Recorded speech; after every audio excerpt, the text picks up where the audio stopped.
Hello everyone, exam warrior में आप सभी का स्वागत है। दोस्तों, जैसे आप सभी को पता है कि हम लोग दृष्टि पब्लिकेशन की बुक एनसीईआरटी भारतीय राज्य व्यवस्था एवं अर्थव्यवस्था के प्रश्नों को चैप्टर वाइज कर रहे थे। आज की इस वीडियो में हम क्लास 9th के इकोनॉमिक्स के प्रश्न को चैप्टर वाइज कवर करेंगे। आगे बढ़ने से पहले यदि आप हमारे चैनल पर नए हैं तो प्लीज चैनल को सब्सक्राइब करें और अगर आपको वीडियो पसंद आती है तो लाइक, शेयर और कमेंट भी करें। और अगर आप इसका पीडीएफ चाहते हैं तो ज्वाइन कीजिए हमारे टेलीग्राम चैनल को, जिसका लिंक आपको डिस्क्रिप्शन बॉक्स या कमेंट बॉक्स में मिल जाएगा। तो चलिए शुरू करते हैं। दोस्तों, क्लास 9th के अर्थशास्त्र की पुस्तक में आपका टोटल 4 चैप्टर है, जिसमें आपका पहला चैप्टर है पालमपुर गांव की कहानी, दूसरा आपका संसाधन के रूप में लोग, तीसरा आपका है निर्धनता एक चुनौती, चौथा चैप्टर आपका भारत में खाद्य सुरक्षा। तो चलिए देखते हैं इसके प्रश्नों को।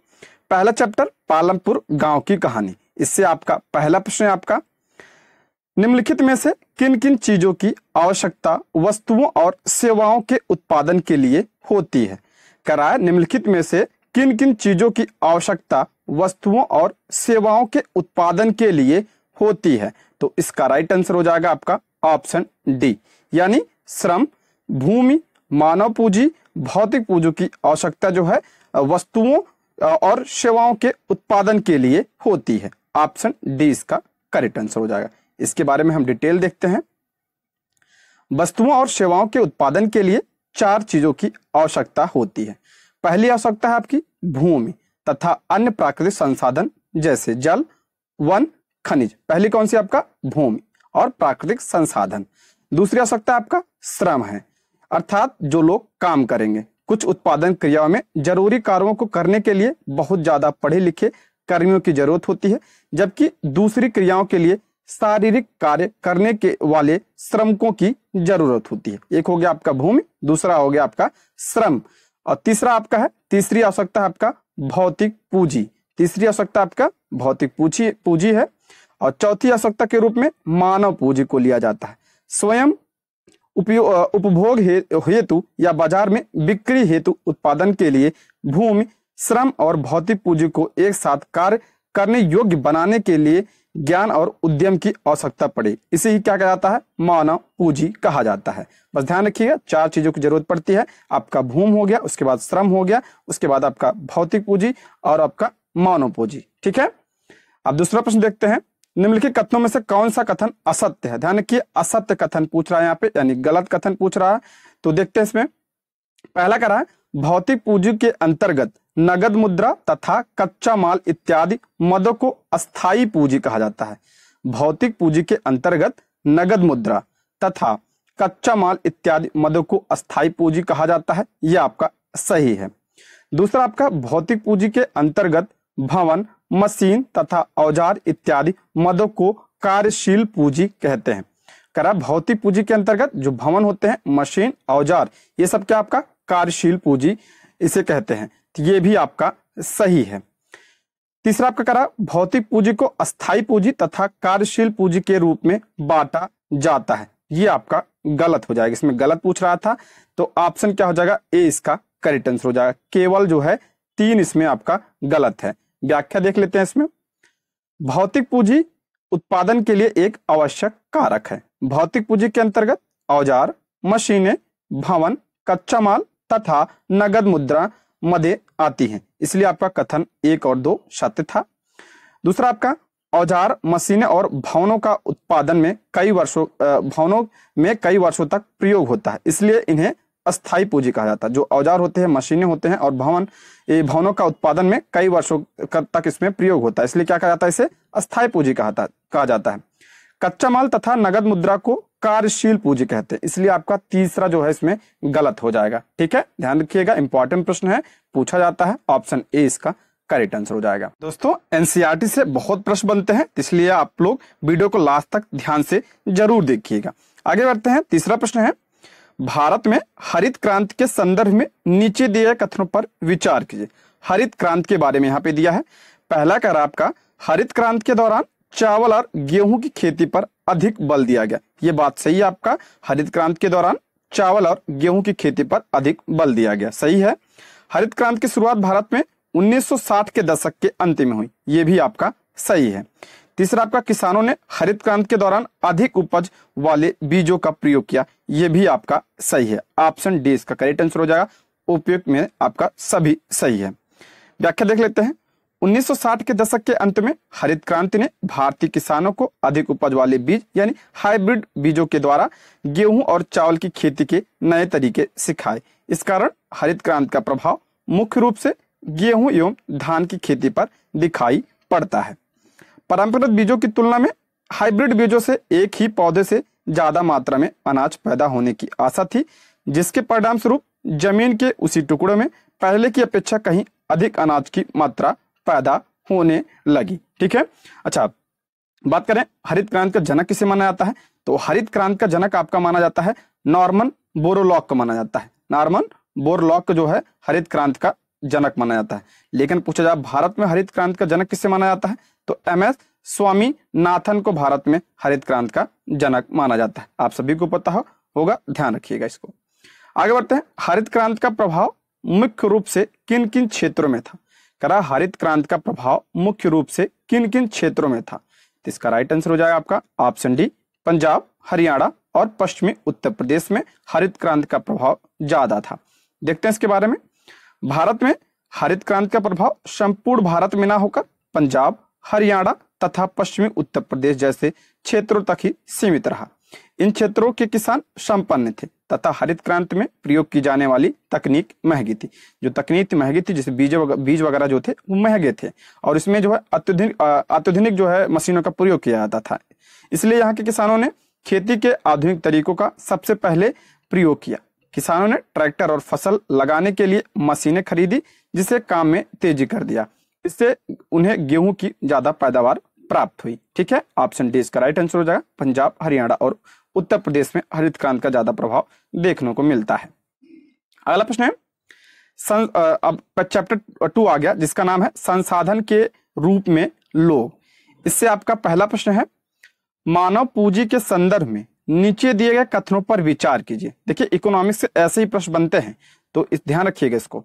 मानव पूंजी के संदर्भ में नीचे दिए गए कथनों पर विचार कीजिए। पहला कह रहा आपका, मानव पूंजी में निवेश भौतिक पूंजी की ही भांति प्रतिफल प्रदान करती है।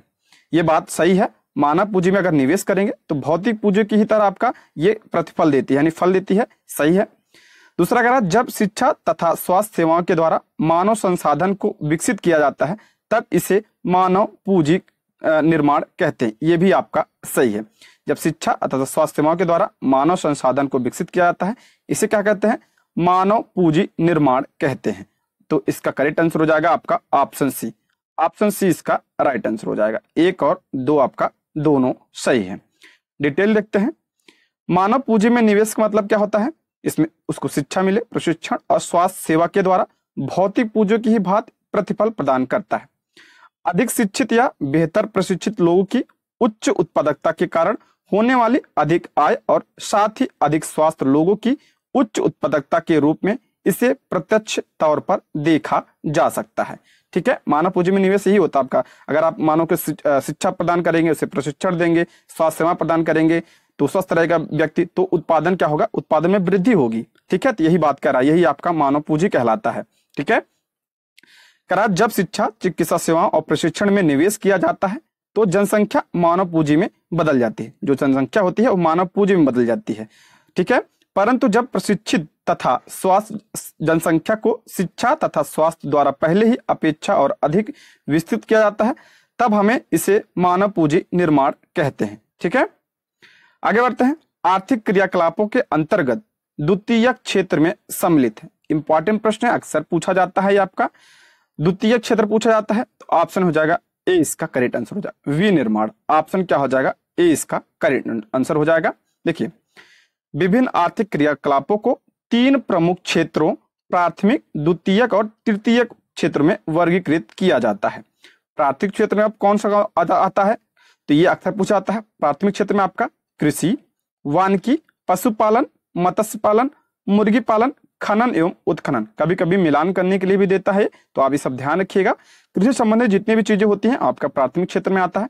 वानिकी भी आता है, पशुपालन, मत्स्य पालन, मुर्गी पालन, खनन एवं उत्खनन, ये आपका प्राथमिक क्षेत्र में आता है। अगर हम बात करें द्वितीय क्षेत्र में, द्वितीय क्षेत्र में आपका विनिर्माण आता है, ठीक है, विनिर्माण द्वितीय क्षेत्र में। तृतीय क्षेत्र में आपका सेवा क्षेत्र, तृतीय क्षेत्र को सेवा क्षेत्र भी कहा जाता है। इसमें आपका जैसे यातायात हो गया, बैंकिंग हो गया, ये सब आपका किस में आते हैं, तृतीय क्षेत्र में आते हैं। ये सारे पॉइंट से आप ध्यान रखिएगा, इससे प्रश्न पूछा जाता है। आगे बढ़ते हैं, आर्थिक क्रियाकलाप के अंतर्गत तृतीय क्षेत्रक में सम्मिलित हैं। आर्थिक क्रियाकलाप में कर तृतीय क्षेत्र में, ये इससे जरूर प्रश्न बनता है, तो उसको आप ध्यान रखिएगा। ऑप्शन डी, तृतीय क्षेत्र में आपका बैंकिंग, शिक्षा, स्वास्थ्य, संचार, ये आपका किस में आता है, तृतीय क्षेत्र में। तृतीय क्षेत्र और किस नाम से जाना जाता है, इसे सेवा क्षेत्र के नाम से भी जाना जाता है। ऑप्शन डी इसका करेक्ट आंसर हो जाएगा। आर्थिक क्रियाकलाप के अंतर्गत तृतीय क्षेत्र में व्यापार, परिवहन, संचार, बैंकिंग, बीमा, शिक्षा, स्वास्थ्य, पर्यटन इत्यादि सेवाएं शामिल की जाती हैं।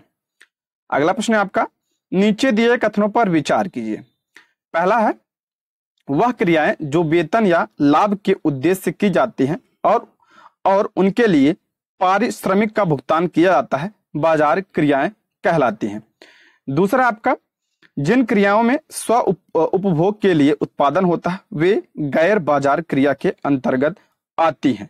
तो इसमें आपका कह रहा है उपयुक्त में से कौन सा कथन असत्य है, यानी गलत पूछ रहा है, तो आपका ऑप्शन डी इसका करेक्ट आंसर हो जाएगा। देखिए ऑप्शन डी इसका राइट आंसर हो जाएगा। ना तो एक और ना तो दो जो है इसमें गलत है, यानी आपका दोनों सही है। वह क्रियाएं जो वेतन या लाभ के उद्देश्य से की जाती हैं और उनके लिए पारिश्रमिक का भुगतान किया जाता है, बाजार क्रियाएं कहलाती हैं। और जिन क्रियाओं में स्व उपभोग यानी खुद के उपभोग के लिए उत्पादन किया जाता है वे क्या कहलाते हैं, गैर बाजार क्रिया के अंतर्गत आती हैं। इसलिए ऑप्शन डी इसका राइट आंसर हो जाएगा। कोई इसमें गलत नहीं है, यानी दोनों सही है। इसमें गलत पूछा है तो इसको ध्यान रखिएगा। देखते हैं उपयुक्त दोनों कथन क्या है, आपका सत्य है। बाजार क्रियाओं में वेतन या लाभ के उद्देश्य से की गई क्रियाओं के लिए पारिश्रमिक का भुगतान किया यानी मजदूरी दिया जाता है। इनमें सरकारी सेवा सहित वस्तु या सेवाएं का उत्पादन शामिल है। गैर बाजार क्रियाओं से अभिप्राय स्व उपभोग के लिए उत्पादन से है। इनमें प्राथमिक उत्पादों का उपभोग, प्रसंस्करण तथा अचल संपत्तियों का स्वलेखा उत्पादन आता है। अगला प्रश्न है, निम्नलिखित कथनों में से कौन सा कथन असत्य है। देखिए फिर असत्य पूछ रहा है यानी गलत पूछ रहा है, इस पर आप जरूर ध्यान दीजिएगा, ठीक है। असत्य कथन पूछ रहा है यानी गलत, तो इसमें कह रहा है जनसंख्या की गुणवत्ता देश की समृद्धि दर निर्धारित करती है। कह रहा है जनसंख्या की गुणवत्ता देश की समृद्धि दर निर्धारित करती है, बात तो सही है। दूसरा आपका, निरक्षर और अस्वस्थ जनसंख्या अर्थव्यवस्था पर बोझ होती है, ये भी आपका सही है। निरक्षर और अस्वस्थ लोग जो क्या होते हैं, अर्थव्यवस्था पर बोझ होते हैं। तो आपका दोनों सही है, लेकिन इसमें गलत पूछ रहा है तो गलत कोई नहीं है। ऑप्शन डी इसका राइट आंसर हो जाएगा। ना तो एक और ना तो दो आपका इसमें गलत है, यानी दोनों सही हैं। देखते हैं इसके बारे में। जनसंख्या की गुणवत्ता साक्षरता दर, जीवन प्रत्याशा से निरूपित व्यक्तियों के स्वास्थ्य और देश के लोगों द्वारा प्राप्त कौशल निर्माण पर निर्भर करती है। अतः जनसंख्या की गुणवत्ता देश की समृद्धि दर निर्धारित करती है। निरक्षर और अस्वस्थ जनसंख्या अर्थव्यवस्था पर बोझ होती है, जबकि साक्षर और स्वस्थ जनसंख्या पर संपत्तियां होती हैं। इसको ध्यान रखिएगा, इंपॉर्टेंट है। दोस्तों मैं 4-5 दिनों से बाहर था, इसलिए वीडियो नहीं आ पा रही थी, उसके लिए माफी चाहूंगा। अब आपको जो है डेली वीडियो प्राप्त होगी, जिसमें अगर आप कमेंट करेंगे तो हम डेली आपका 3 से 4 वीडियो भी प्रोवाइड करेंगे। लेकिन आप कमेंट जरूर करिए, एक बार वीडियो कैसी लगी ये भी आप जरूर बताइएगा, ठीक है। अगला प्रश्न है, बेरोजगारी उस समय विद्यमान कही जाती है जब। कह रहा है बेरोजगारी उस समय विद्यमान कही जाती है जब। तो पहला कह रहा है किसी डिग्री धारक व्यक्ति को उसकी योग्यता के अनुसार वेतन और कार्य नहीं मिलता। दूसरा, किसी व्यक्ति को अपनी रुचि के अनुसार काम नहीं मिलता। तीसरा है लोग प्रचलित मजदूरी की दर से कम मजदूरी पर कार्य करते हैं। तीसरा आपका, प्रचलित मजदूरी की दर पर काम करने के इच्छुक व्यक्ति को रोजगार नहीं मिलता। तो ये आपका ऑप्शन डी इसका राइट आंसर हो जाएगा। बेरोजगारी उस समय विद्यमान कही जाती है जब प्रचलित मजदूरी की दर पर काम करने के लिए इच्छुक लोगों को रोजगार नहीं प्राप्त होता है। तो क्या कहा जाता है, बेरोजगारी कहा जाता है। ये ध्यान रखिएगा, बेरोजगारी परिभाषा है। ऑप्शन डी इसका राइट आंसर हो जाएगा, पूछा जा सकता है एग्जाम में, इंपॉर्टेंट है। आगे बढ़ते हैं। श्रम बल जनसंख्या में किस आयु वर्ग के लोग को शामिल किया जाता है। कह रहा श्रम बल जनसंख्या में किस आय के वर्ग के लोगों को शामिल किया था। इंपॉर्टेंट है, ये अक्सर पूछा जाता है, इसको टिक लगाइएगा आप लोग। ऑप्शन बी इसका राइट आंसर हो जाएगा। 15 से 59 वर्ग एनसीईआरटी में दिया है, ऑप्शन बी इसका राइट आंसर हो जाएगा। श्रम बल जनसंख्या में वे लोग शामिल किए जाते हैं जिनकी उम्र 15 वर्ष से 59 वर्ष के बीच होती है। ठीक है, ऑप्शन बी इसका राइट आंसर हो जाएगा। अगला प्रश्न, निम्नलिखित में से कौन सा कथन प्रच्छन्न बेरोजगारी की सर्वोत्तम व्याख्या करता है? बहुत इंपॉर्टेंट प्रश्न है, प्रच्छन्न बेरोजगारी, ये अक्सर पूछा जाता है एग्जाम में, तो इसका राइट आंसर हो जाएगा ऑप्शन डी। जिस कार्य को कम व्यक्ति कर सकते हैं उसको अधिक व्यक्तियों द्वारा करना, परंतु उत्पादकता में कोई वृद्धि ना हो, ऑप्शन डी हो जाएगा। इसी कहा जाता है आपका प्रच्छन्न बेरोजगारी कहा जाता है। कह रहा है जिस कार्य को करने में कम व्यक्ति की आवश्यकता होती है लेकिन उसको करने के लिए ज्यादा व्यक्ति उसमें लगे होते हैं और जबकि उत्पादकता में कोई वृद्धि नहीं हो रहा था, वो आपका प्रच्छन्न बेरोजगारी कहलाता है। जैसे आपका ये कृषि में होता है। कृषि में क्या होता है, आपने घर पे देखा होगा कि जहां पे आपके घर में लोग एक लोग जो काम कर लेते हैं, कर सकते हैं, उसी करने के लिए आपको घर में जो लोग होते हैं वो सब लग जाते हैं, उसी में 4-5 लोग लग जाते हैं, वही आपका है। ठीक है, वही आपका प्रच्छन्न बेरोजगारी कहलाता है। ऑप्शन डी इसका करेक्ट आंसर हो जाएगा। प्रच्छन्न बेरोजगारी के अंतर्गत लोगों के पास भूखंड होता है जहां उन्हें काम मिलता है और लोग नियोजित यानी काम करते हुए प्रतीत होते हैं। ऐसा प्रायः कृषिगत काम में लगे परिजनों में होता है। अभी बताया मैंने पीछे, किसी कार्य में 5 लोगों की आवश्यकता होती है लेकिन उसमें 8 लोग लगे होते हैं, इनमें 3 लोग अतिरिक्त हैं। यदि 3 लोगों को हटा दिया जाए तो खेत की उत्पादकता में कोई कमी नहीं आएगी। आवश्यकता से अधिक ये 3 अतिरिक्त लोग क्या कहते हैं, प्रच्छन्न बेरोजगार कहलाते हैं। यही आपका है, ये कृषि में होता है, ये पूछा जाता है, इसको ध्यान रखिएगा, बहुत ही इंपॉर्टेंट है ये। अगला प्रश्न है, भारत के संदर्भ में निम्नलिखित में से किस क्षेत्र में प्रच्छन्न बेरोजगारी की समस्या अत्यधिक पाई जाती है? अभी हमने बताया, तो ऑप्शन डी कृषि के क्षेत्र में प्रच्छन्न बेरोजगारी की जो है समस्या अधिक पाई जाती है। ऑप्शन डी इसका करेक्ट आंसर हो जाएगा। अगला प्रश्न है, निम्नलिखित में से कौन सा कथन मौसमी बेरोजगारी को सही तरीके से परिभाषित करता है? जितने बेरोजगारी से संबंधित परिभाषा है ये अक्सर एग्जाम में पूछा जाता है। मौसमी बेरोजगारी की बात कर रहा है यहाँ पे, ऑप्शन डी इसका राइट आंसर हो जाएगा। जब किसी खास फसली मौसम में ही रोजगार प्राप्त होता है, ऑप्शन डी इसका करेक्ट आंसर हो जाएगा। ठीक है, देखते हैं इसके बारे में डिटेल।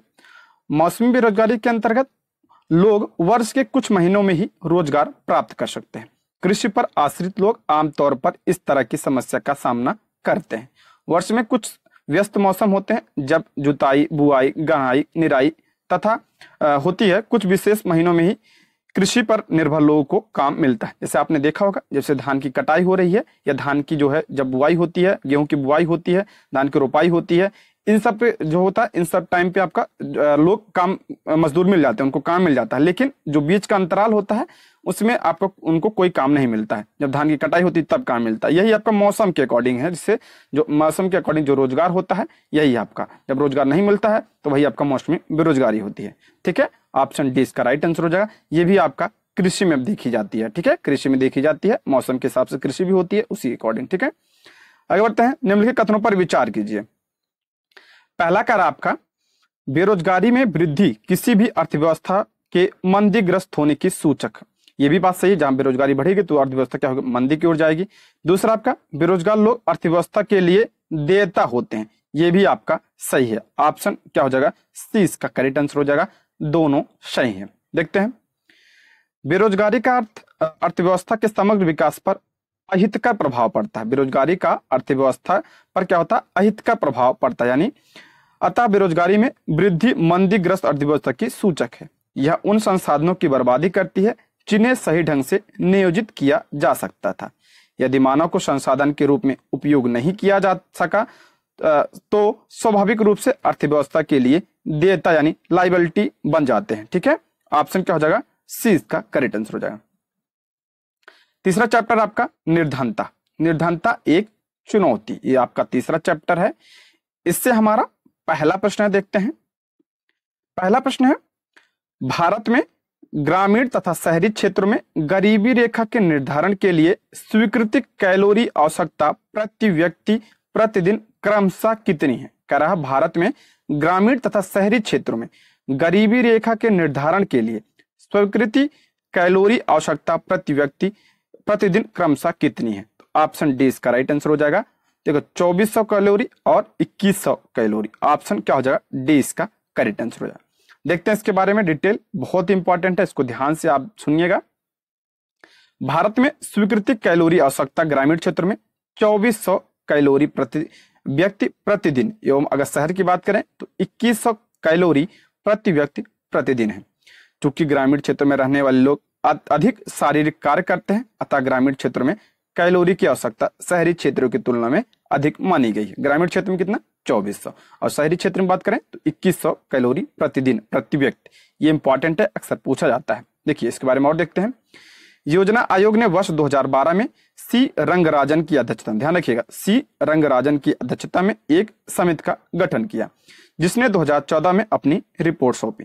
सी रंगराजन समिति के आधार पर अखिल भारतीय स्तर पर ग्रामीण क्षेत्रों के लिए 972 तथा शहरी क्षेत्रों के लिए 1407 प्रति व्यक्ति मासिक उपभोग व्यय को गरीबी रेखा के रूप में परिभाषित किया।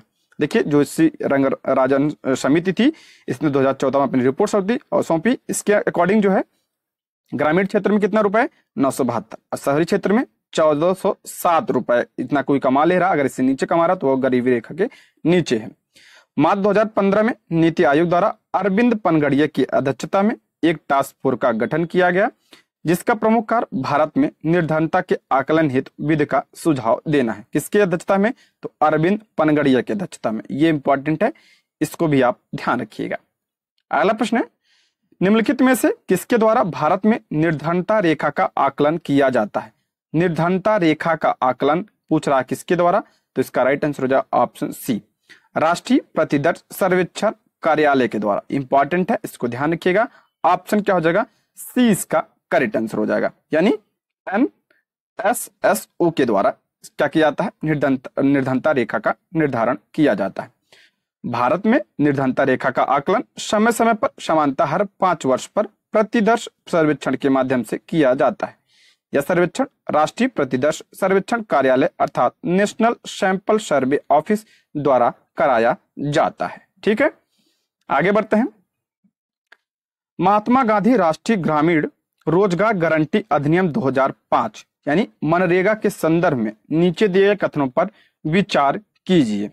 देखते हैं इसमें पहला कर आपका, यह अधिनियम 1/3 रोजगार महिलाओं के लिए सुरक्षित करने का प्रावधान करता है। करा यह अधिनियम 1/3 रोजगार महिलाओं के लिए सुरक्षित करने का प्रावधान करता है। सही बात है ये। दूसरा करा, इसका उद्देश्य किसी वित्तीय वर्ष में प्रत्येक ग्रामीण परिवार के वैसे सभी वयस्क सदस्यों को जो अकुशल श्रम के लिए तैयार हो कम से कम 100 दिनों का सुनिश्चित रोजगार प्रदान करना। ये भी आपका सही है। तीसरा आपका, इस कार्यक्रम के अंतर्गत आवेदक को 30 दिन के अंदर रोजगार उपलब्ध कराने का भी प्रावधान है। ये आपका गलत हो जाएगा। ऑप्शन क्या हो जाएगा? इसमें आपका पहला और दूसरा सही हो जाएगा। देखते हैं किस ऑप्शन में। ऑप्शन ए इसका करेक्ट आंसर हो जाएगा। 1 और 2 इसमें सही है। देखिए बहुत इंपॉर्टेंट है, इसको ध्यान से सुनिएगा। ये जो एक्ट आया था महात्मा गांधी राष्ट्रीय ग्रामीण रोजगार गारंटी अधिनियम, कब आया था? 2005 में। इसका उद्देश्य किसी वित्तीय वर्ष में प्रत्येक ग्रामीण परिवार के वैसे सभी वयस्क सदस्यों को जो अकुशल श्रम के लिए तैयार हो 100 दिनों के रोजगार या सूखा प्रभावित क्षेत्र और जनजातीय क्षेत्रों में कितना? 150 दिनों का। जैसे सूखा क्षेत्र है और जनजातीय क्षेत्र में कितने दिनों का? 150 और वैसे 100 दिनों का। ठीक है, गारंटी प्रदान करना है। अतः आपका दूसरा सही था। इस प्रावधान के तहत 1/3 रोजगार महिलाओं के लिए सुरक्षित किए गए, ये इसलिए पहला सही था। मनरेगा के अंतर्गत अगर आवेदक को 15 दिन के अंदर रोजगार उपलब्ध नहीं कराया गया तो वह दैनिक बेरोजगार भत्ते का हकदार होगा। ध्यान रखिए कितने? 15 दिन। उसमें 30 दिन दिया था, इसमें आपका 15 दिन होगा। ठीक है, आगे बढ़ते हैं। भारत में उच्च निर्धनता दर के प्रमुख कारण क्या है? भारत में पूछ रहा है उच्च निर्धनता दर यानी गरीबी के प्रमुख कारण कौन से हैं? तो ऑप्शन डी इसका राइट आंसर हो जाएगा। 1, 2, 3, 4 यानी जनसंख्या में उच्च दर से वृद्धि, ये भी आपका गरीबी का कारण बनता है। बेरोजगारी भी, आय में क्या असमानता भी और भूमि संसाधनों की कमी भी। तो इसलिए आपका हो जाएगा ऑप्शन डी इसका करेक्ट आंसर हो जाएगा। भारत में आर्थिक प्रगति को बढ़ावा और जनसंख्या नियंत्रण दोनों मोर्चों पर असफलता के कारण निर्धनता का दुष्चक्र अभी भी बना हुआ है। यद्यपि सिंचाई और हरित क्रांति के प्रसार से कृषि क्षेत्र में रोजगार के अनेक अवसर सृजित हुए, लेकिन इनका प्रभाव भारत के कुछ भागों में ही सीमित रहा है। उच्च निर्धनता की दर की एक और उच्च निर्धनता दर की एक और विशेषता आय की असमानता रही है। संसाधनों की कमी तथा संसाधनों का असमान वितरण भी गरीबी के प्रमुख कारणों में शामिल है। आप सभी को पता होगा। आगे बढ़ते हैं। चौथा चैप्टर आपका भारत में खाद्य सुरक्षा। भारत में खाद्य सुरक्षा से पहला प्रश्न देखते हैं आपका। पहला प्रश्न है, नीचे दिए कथनों पर विचार कीजिए। पहला है, खाद्य सुरक्षा का अर्थ सभी लोगों के लिए सदैव पोषण युक्त भोजन की उपलब्धता, पहुंच और इसे प्राप्त करने का सामर्थ्य। ये बात तो आपका सही है। खाद्य सुरक्षा का अर्थ क्या होता है? सभी लोगों के लिए सदैव पोषण युक्त भोजन की उपलब्धता और पहुंच और इसे प्राप्त करने का सामर्थ्य, ये सब आपका खाद्य सुरक्षा के अंतर्गत आता है। दूसरा है, प्राकृतिक आपदा खाद्य सुरक्षा को प्रभावित नहीं करती है। तो प्रभावित करती है, गलत हो जाएगा। ऑप्शन क्या हो जाएगा? ए इसका करेक्ट आंसर होगा। केवल आपका 1 आपका सही है। देखते हैं, खाद्य सुरक्षा के आयाम में पोषण युक्त, ध्यान रखिएगा, पोषण युक्त खाद्य की उपलब्धता, पहुंच तथा उसे प्राप्त करने में सामर्थ्य को शामिल किया गया है। खाद्य उपलब्धता का तात्पर्य देश में खाद्य उत्पादन, खाद्य आयात और खाद्य सरकारी अनाज भंडारों में संचित पिछले वर्षों के स्टॉक से है। पहुंच का अर्थ है खाद्य प्रत्येक व्यक्ति को मिलना, यानी जो खाद्य सामग्री है वो प्रत्येक व्यक्ति को मिलना। सामर्थ्य क्या है? कि लोगों के पास अपनी भोजन आवश्यकताओं को पूरा करने के लिए पर्याप्त और पौष्टिक भोजन खरीदने के लिए धन उपलब्ध, यही आपका सामर्थ्य है। ठीक है। प्राकृतिक आपदा खाद्य सुरक्षा को प्रभावित करती है, जैसे सूखे के कारण खाद्यान्नों के कुल उत्पादकता में कमी हो जाती है, जिससे कीमतें क्या हो जाती हैं? बढ़ जाती हैं। कुछ लोग ऊंची कीमतों पर खाद्य पदार्थ नहीं खरीद सकते। अगर यह आपदा अधिक लंबे समय तक बनी रहती है तो भूखमरी की स्थिति उत्पन्न हो सकती है। व्यापक भूखमरी से अकाल की स्थिति भी बन सकती है। सभी को पता होगा, बाढ़, सूखा होता है तो ये सब चीजें होती हैं। आगे बढ़ते हैं। भारत में खाद्य सुरक्षा के संदर्भ में नीचे दिए कथनों पर विचार कीजिए। भारत के बारे में कह रहा है, खाद्य सुरक्षा के बारे में यहाँ पे। तो पहला कह रहा है, भारत में खाद्य सुरक्षा के लिए बफर स्टॉक तथा सार्वजनिक वितरण प्रणाली जैसे कार्यक्रम सुनिश्चित किए गए। ये भी आप बात सही है। भारत में खाद्य सुरक्षा देने के लिए सरकार ने संशोधित सार्वजनिक वितरण प्रणाली तथा अंत्योदय अन्न योजना जैसे कार्यक्रम चलाए। ये भी आपका सही है। इसका करेक्ट आंसर हो जाएगा ऑप्शन सी। ऑप्शन सी दोनों सही है। ऑप्शन सी इसका करेक्ट आंसर हो जाएगा। व्याख्या देख लेते हैं। उपयुक्त दोनों कथन सत्य हैं आपके। खाद्य सुरक्षा व्यवस्था के कारण देश में अनाज उपलब्धता भी और भी सुनिश्चित हो गई। इस व्यवस्था के 2 घटक हैं। पहला आपका बफर स्टॉक, दूसरा आपका सार्वजनिक वितरण प्रणाली। बफर स्टॉक भारतीय खाद्य निगम के माध्यम से सरकार द्वारा अधिप्राप्त अनाज, गेहूं और चावल का भंडारण है। बफर स्टॉक मतलब ये होता है कि भंडारण। भारतीय खाद्य निगम द्वारा अधिप्राप्त अनाज को सरकार विनियमित राशन दुकानों के माध्यम से समाज के गरीब वर्गों में वितरित करती है। इसे सार्वजनिक वितरण प्रणाली कहती है। सरकार खरीदती है, उसको भंडारण करती है, उसके बाद लोगों को प्रोवाइड कराती है। वही आपका क्या है? सार्वजनिक वितरण प्रणाली है। जैसे गांव में राशन मिलता है, आपने देखा होगा। सार्वजनिक वितरण प्रणाली को अधिक दक्ष और लक्षित बनाने के लिए संशोधित किया गया। जून 1997 से सभी क्षेत्रों में गरीबों को लक्षित करने के लिए सिद्धांत को अपनाने के लिए लक्षित सार्वजनिक वितरण प्रणाली प्रारंभ की गई। कब? 1997 में। दिसंबर 2000 में एक विशेष योजना अंत्योदय अन्न योजना प्रारंभ की गई, जिसमें लक्षित सार्वजनिक वितरण प्रणाली के माध्यम से आने वाले निर्धनता रेखा से नीचे के परिवारों की पहचान की गई है। दोस्तों, यदि आप हमारे चैनल पर नए हैं तो प्लीज चैनल को सब्सक्राइब करें, और अगर आपको वीडियो पसंद आती है तो लाइक, शेयर और कमेंट भी करें। आप जो है अगर कोई सुझाव हो तो वो भी आप कमेंट बॉक्स में जरूर बताइएगा, और आप एक ग्रुप में इसको जरूर शेयर करिएगा। ठीक है। आगे बढ़ते हैं। दीर्घकालिक भूखमरी के संदर्भ में निम्नलिखित कथनों में से कौन सा कथन सत्य है? कह रहा है दीर्घकालिक भूखमरी के संदर्भ में निम्नलिखित कथनों में से कौन सा कथन सत्य है? देखते हैं। पहला कह रहा आपका, यह भूखमरी अपर्याप्त खुराक से उत्पन्न होती है। बात तो सही है। दूसरा, कम आय होने के कारण दीर्घकालिक भूखमरी लगातार बनी रहती। ये भी आपका सही है। ऑप्शन सी इसका करेक्ट आंसर हो जाएगा। दीर्घकालिक भूखमरी मात्रा एवं गुणवत्ता के आधार पर अपर्याप्त आहार ग्रहण करने के कारण होती है, यानी खाने की कमी की वजह से गरीब लोग अपनी अत्यंत निम्नलिखित आय और जीवित रहने के लिए खाद्य पदार्थ खरीदने में अक्षमता के कारण दीर्घकालिक भूखमरी से ग्रस्त होते हैं। ठीक है। आगे देखते हैं। अब चौथा प्रश्न है, निम्नलिखित कथनों में से कौन सा कथन सत्य है? पहला है, सहायकी यानी सब्सिडी वह भुगतान है जो सरकार द्वारा किसी उपभोक्ता को बाजार कीमत की अनुपूर्ति के लिए किया जाता है।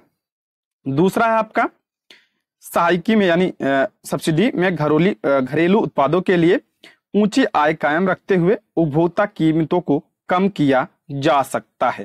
तो इसमें पूछ रहा है आपका कौन सा कथन सत्य है? दोनों सही है। ऑप्शन सी इसका करेक्ट आंसर हो जाएगा। ऑप्शन सी इसका राइट आंसर हो जाएगा। व्याख्या देख लेते हैं। सहायकी यानी सब्सिडी वह भुगतान है जो सरकार द्वारा किसी उपभोक्ता को बाजार कीमत की अनुपूर्ति के लिए किया जाता है। इसमें घरेलू उत्पादकों के लिए ऊंची आय कायम रखते हुए उपभोक्ता कीमतों को कम किया जाता है। जैसे गैस सिलेंडर वगैरह पे देती है सरकार, ठीक है, वही आपका सब्सिडी है, वही है। आगे बढ़ते हैं। निम्नलिखित कथनों पर विचार कीजिए। पहला, न्यूनतम समर्थन कीमत के अंतर्गत सरकार द्वारा किसानों को उनकी फसल के लिए पहले से ही घोषित कीमतें दी जाती हैं। बात सही है। न्यूनतम समर्थन कीमत के अंतर्गत सरकार द्वारा किसानों को उनकी फसल के लिए पहले से ही घोषित कीमतें दी जाती हैं। दूसरा, भारतीय खाद्य निगम के माध्यम से सरकार द्वारा अधिप्राप्त अनाज, गेहूं और चावल के भंडार को बफर स्टॉक कहा जाता है। अभी हमने पीछे ही पढ़ा, तो ऑप्शन सी इसका करेक्ट आंसर हो जाएगा। दोनों सही है। ऑप्शन सी इसका राइट आंसर हो जाएगा। व्याख्या देख लेते हैं। सरकार फसलों के उत्पादन को प्रोत्साहन देने के उद्देश्य से बुवाई के मौसम से पहले न्यूनतम समर्थन कीमत, जिसे आप एमएसपी के नाम से जानते हैं, उसकी घोषणा करती है। खाद्य निगम अधिशेष उत्पादन वाले राज्यों से गेहूं और चावल खरीदता है। खरीदे हुए अनाज खाद्य भंडारों में रखे जाते हैं, जिसे बफर स्टॉक कहा जाता है। दूसरे शब्दों में बफर स्टॉक ऐसी व्यवस्था है जिसके अंतर्गत मूल्य में उतार चढ़ाव से बचने के लिए और आकस्मिक आपातकालीन स्थितियों में खाद्य सुरक्षा को सुनिश्चित करने के लिए खाद्यान्नों का भंडारण किया जाता है। यही आपका ये बफर स्टॉक है। ठीक है। अगला प्रश्न है, निर्गत कीमत का तात्पर्य क्या है? निर्गत कीमत का तात्पर्य पूछ रहा है, तो इसका आपका हो जाएगा, इसका करेक्ट आंसर हो जाएगा ऑप्शन बी, इसका राइट आंसर हो जाएगा। वह कीमत जिसके अंतर्गत बाजार कीमत से कम कीमत पर अनाज का वितरण गरीब तबकों को किया जाता है, वही आपका निर्गत कीमत कहलाता है। कम कीमत पर, वह कीमत जिसके अंतर्गत बाजार कीमत से कम कीमत पर अनाज का वितरण गरीब लोगों को किया जाता है, ये आपका निर्गत कीमत कहलाता है। ठीक है। सरकार अधिशेष उत्पादन वाले राज्यों से अनाज खरीदती है और उसे कमी वाले क्षेत्रों में समाज के गरीब तबके लोगों में बाजार कीमत से कम कीमत पर बिक्री करती है। इस कीमत को ही निर्गत कीमत कहते हैं। अधिशेष यानी जहां जिस राज्य में ज्यादा उत्पादन हुआ रहता है वहां से खरीदती है और गरीबों में उसके बाद बांटती है। ठीक है, कम कीमत पर, वही आपका क्या कहता है, निर्गत कीमत कहलाता है। अगला प्रश्न, राशन कार्ड तथा उसे रखने वाले परिवारों के संबंध में नीचे दिए गए युग में कौन सा कथन सुमेलित कह रहा है? तो इसका करेक्ट आंसर हो जाएगा आपका राशन कार्ड तथा उसे रखने वाले परिवारों के संबंध में कह रहा सुमेलित कौन सा? ठीक है, इसमें इसका राइट आंसर हो जाएगा ऑप्शन 1, केवल एक आपका सही है। अंत्योदय निर्धन में भी निर्धन, ये आपका यही आपका सही जो अंत्योदय कार्ड है। देखिए, राशन कार्ड 3 प्रकार के होते हैं। पहला आपका निर्धनों में भी निर्धन लोगों के लिए अंत्योदय कार्ड, ठीक है, और निर्धनता रेखा से नीचे के लोगों के लिए बीपीएल कार्ड और अन्य लोगों के लिए एपीएल कार्ड। ठीक है, आगे बढ़ते हैं। निम्नलिखित कथनों पर विचार कीजिए। संशोधित सार्वजनिक वितरण प्रणाली में पिछड़े ब्लॉक को लक्षित किया गया। दूसरा कह रहा लक्षित सार्वजनिक वितरण प्रणाली में लक्षित समूह सार्वजनिक था। इसका राइट आंसर हो जाए ऑप्शन ए, केवल एक आपका इसमें सही है। अभी हमने इसके पीछे बात इसके बारे में पढ़ा था। भारतीय खाद्य निगम द्वारा अधिप्राप्त अनाज को सरकार विनियमित राशन दुकानों के माध्यम से समाज के गरीब वर्गों में वितरित करती है। इसे ही आपका सार्वजनिक वितरण प्रणाली यानी पीडीएस कहते हैं। प्रारंभ में पीडीएस सबके लिए यानी सार्वजनिक थी तथा निर्धन और गैर निर्धनों के बीच कोई भेद नहीं किया जाता था, सबको दिया जाता था पहले। बाद के वर्षों में सार्वजनिक वितरण प्रणाली को अधिक दक्ष और लक्षित बनाने के लिए संशोधित किया गया। 1992 में दूर दराज तथा पिछड़े क्षेत्रों में सार्वजनिक वितरण प्रणाली का लाभ पहुंचाने के लिए संशोधित यानी पुनर्गठित सार्वजनिक वितरण प्रणाली की शुरुआत की गई। कब? 1992 में की गई थी। उसके बाद जून 1997 में सभी क्षेत्रों में गरीब को लक्षित करने के सिद्धांत को अपनाने के लिए लक्षित सार्वजनिक प्रणाली प्रारंभ की गई। निर्धनों और गैर निर्धनों के लिए विभेद कीमत नीति अपनाई गई, अतः 2 आपका सही नहीं है। नोट दिया है, लक्षित सार्वजनिक वितरण प्रणाली यानी टीपीडीएस को अधिक केंद्रित तथा गरीब आबादी के अत्यंत गरीब वर्ग तक पहुंचाने के लिए अंत्योदय अन्न को 2000 में शुरू किया। अभी हमने पीछे शुरू किया, जो अंत्योदय योजना थी इसकी शुरुआत कब हुई थी? सन 2000 में हुई थी। ठीक है, अंत्योदय अन्न योजना सन 2000 में इसकी शुरुआत की गई थी।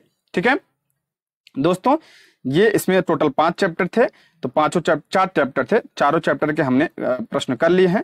तो इसके आगे की वीडियो में हम क्लास 10 के इकोनॉमिक्स के प्रश्नों को देखेंगे। ठीक है, ये रहे आज के प्रश्न। Thank you for watching.